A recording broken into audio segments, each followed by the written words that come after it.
guys, it's Nikki from AMD Lasers. Today I'm going to go over a virtual demo with you guys for the Clario. I'm going to help you implement some of your hygiene stuff so you feel comfortable and confident to use laser. First things first, your laser came with 2 safety glasses. Just make sure that you and your patient are wearing them at all times when the laser is being used. The foot pedal is wireless. If you can see this green button right here, that just means it's connected and ready to go. If you ever notice like a red or a yellow on this light, it just means you need to change the battery. All you do is unscrew right here. It's a 9-volt battery in there and it's ready to go after that. Quickly, I'm going to go over some the tips as well. You probably got a sample box of some orange and some purple. The orange are a 400 micron. They come in a 5 and a 10 millimeter. And the purple are a 300 micron, and those come in a 5 and a 10 millimeter as well. Their provider, what you like as a provider preference. If you like the purple tips, order the purple tips. If you like the orange tips, order the orange tips. The only time that you do need an orange tip is when you are doing lesions, but besides that, the rest of the procedures you can do with whatever tip you want. Quickly, we're going to go over settings. Stuff is already preset on here, making it very easy for the hygienist to work with. Gingivitis is going to be for gingivitis. This is like where your laser bacterial reduction, this is the setting for it. The next setting you're going to see is perio. This is going to be for like your 4 to 5 millimeters. Then you have your perio plus. That's going to be your 5+ millimeters. Then you have your tissue. This is where you're going to be doing all your lesions. And then you also have a debridement where you have no timer in here. So if you do need some longer time in some of those pockets, this is a good setting to use. So first I'm going to go over laser bacterial reduction. This is going to be in your gingivitis setting. What laser bacterial reduction does is it just reduces bacteria, kind of like it says. It's going to take the bacteria count down from billions to hundreds without chemicals. Kind of like, think about it, your pre-procedural rinse. So you can do it before your prophies, you can do it before your peri and maintenance, you can do it before your SRPs. All we're doing is killing bacteria. Anybody can benefit from bacteria use, bacteria reduction. So it's not like a, do I need it? It's everybody who should do it. It's awesome for their mouth. It helps kill that bacteria before we as hygienists go in and stir things up and put into the bloodstream, all of that stuff that we don't want to do. Less bacteria is always better. It is very, very simple to do. All that you're going to do is you're going to take your tip with a laser tip on it, and you are going to just put it into, insert the tip into the sulcus. So we're talking 0.5 millimeters to a millimeter. That's it. We're not going into any pockets. And all you're going to do, pretend this is my margin right here. Pretend we'll just use my laser tip. All you're going to do is you're just going to insert it into that pocket and walk your way around in that sulcus. About a 5-second sweep. This has a timer on it so you don't have to count, which is super nice. A 5-second sweep for the buccal. So about 10 seconds per tooth. I just follow the way that I probe. So if I start at the distal 2, I do a sweep for 5 seconds to the mesial of 2, and then the distal 3, and so on and so forth. Drop down to the lingual when I get to 14 or to 15 or 16. Drop down to the lingual, and then to continue on to the mandibular arch. Very simple, very easy. With this laser, you do need to actually, every 5 seconds, it'll turn off. So you do have to lift your foot up and put your foot back down. If that gets really annoying, I would for sure always use the timer when you're first using the laser, but if you get used to that, you can actually just switch it over to the gingivitis setting, or sorry, the tissue setting, and that timer is going to get, it says 0. It's about a 45-second timer, so you do have some leeway there if that bugs you for LBR. You're going to use an uninitiated tip, so we're just using laser energy. The next thing I want to teach you guys about is lesions. Lesions are very simple and very easy. You can do herpetic lesions, you can do aphthous ulcers. What it's going to do is it's going to inhibit photobiomodulation. So a change in the cells using light energy. It's going to take that lesion, and it's going to, when we use the laser, and it is going to take the patient out of pain. It's going to speed up the healing process, and it's going to kill that virus if it's herpetic, so it can't come back in that area ever again. Lesions are best treated within the first 48 hours. So make sure you get those patients in there as soon as they feel a tinkle. What you're going to do is you're going to start about 10 millimeters away. Say that this is my lesion again. You're going to start about 10 millimeters away from the lesion, and you're going to start out this 1 watt, what it's set to, and you're going to start 10 millimeters away, circle in, until you're about 1 millimeter away. And then you're going to ask the patient, hey, can you feel anything? If they can't, just turn the laser up by a 0.1, or if they can, if it's too hot and they feel heat, just turn it down.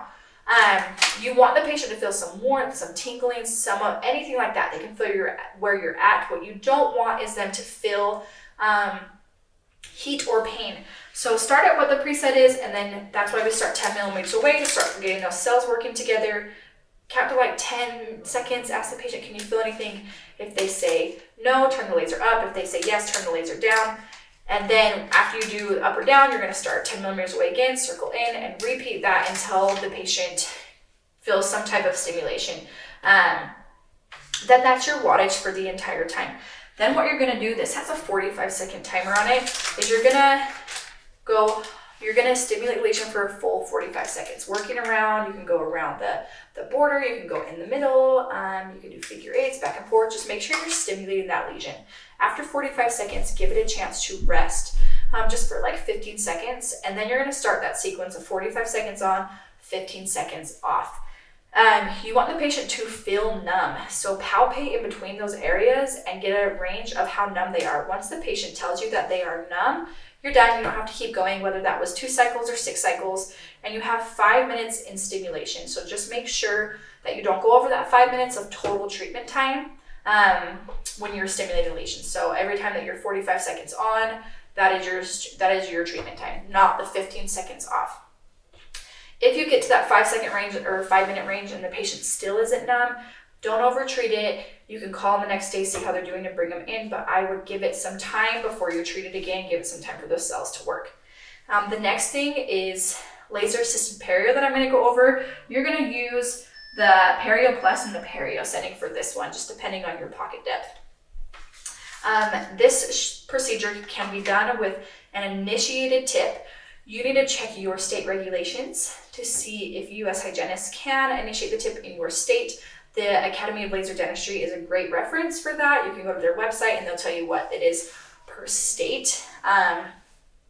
But we're going to go forward and I'm going to talk about both. If you can initiate the tip or you cannot. If you can initiate the tip, or if you cannot initiate the tip, you're just going to keep these settings how they are, and you're just going to go into those pockets post SRP after we removed all the calc, and you're going to go into each pocket 2 or 3 times, into each pocket 2 or 3 times, and just help stimulate. You might notice that you're getting some tissue at the end of the tip. That's fine. All you're going to do is take a wet 2x2 with water and just wipe it off. In between there, and you're just going to do the whole mouth or the quadrant or whatever you're working with.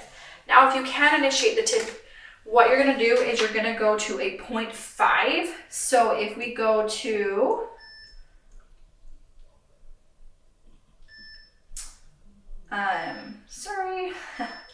there we go. If we go to the gingivitis, it's already preset to a 0.5. What you're going to do is you're going to take the tip and you're going to drag it at a 45-degree angle. You're going to turn it, drag it at the other 45-degree angle, turn it, drag it at a 90-degree angle.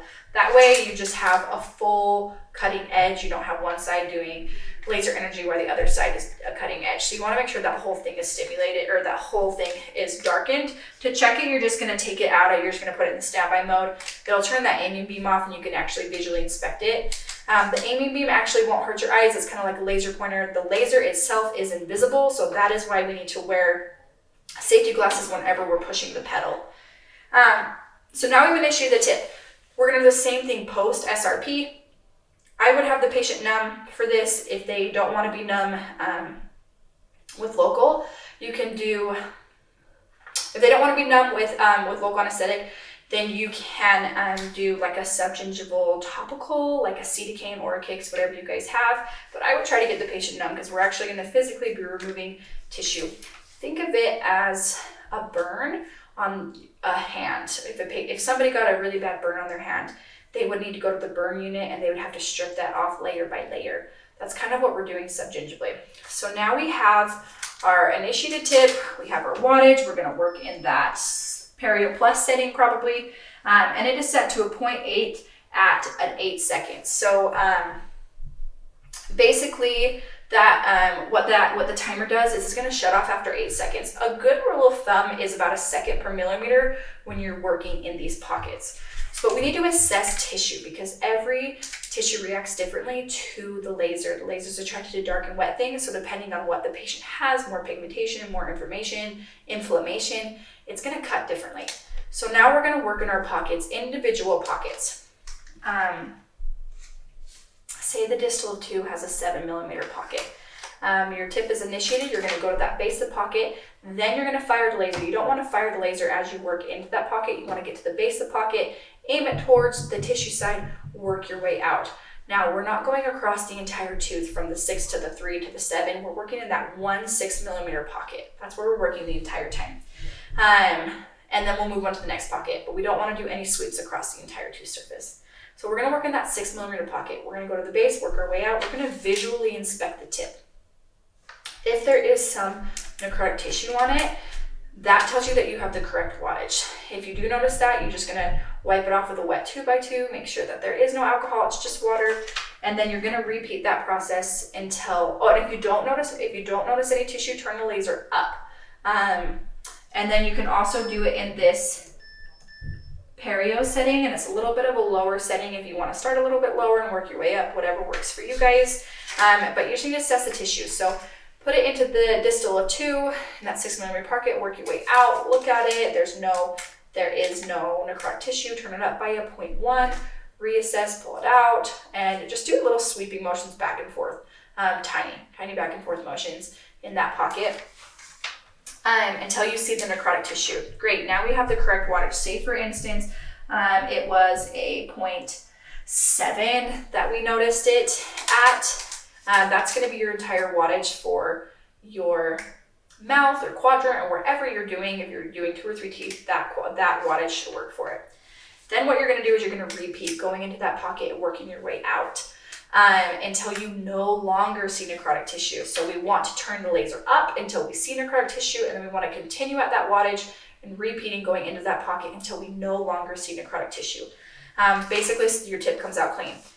You might notice like fresh blood, like bright red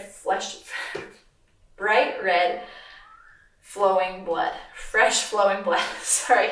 That is when, if you notice that as well, that means that your pocket is done, you've stripped off all the necrotic tissue, and you can move on to the next pocket. So either your tip comes out clean or you notice that fresh blood. One of those two things is what you're going to notice. And then you're going to repeat that through the entire mouth.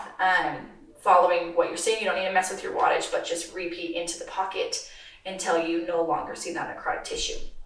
Now let's go over some billing really quick. So insurance doesn't cover a lot of these codes. They are billable codes, but they're not really payable codes. So for your laser assisted perio and your laser bacterial reduction, you could do a D4999 code. I would collect out of pocket LBR. The going national average is like $25 to $50, and it's usually an out-of-pocket fee. You can do anything you want in that range, or if that range doesn't work for you, you're free to pick what you want. Laser-assisted perio. There's lots of different ways you can mimic a SRP code. You can do like a 1 to 3 and a 4+ per quadrant. Like for instance, $35 for 1 to 3, $50 for 4+ for the mouth.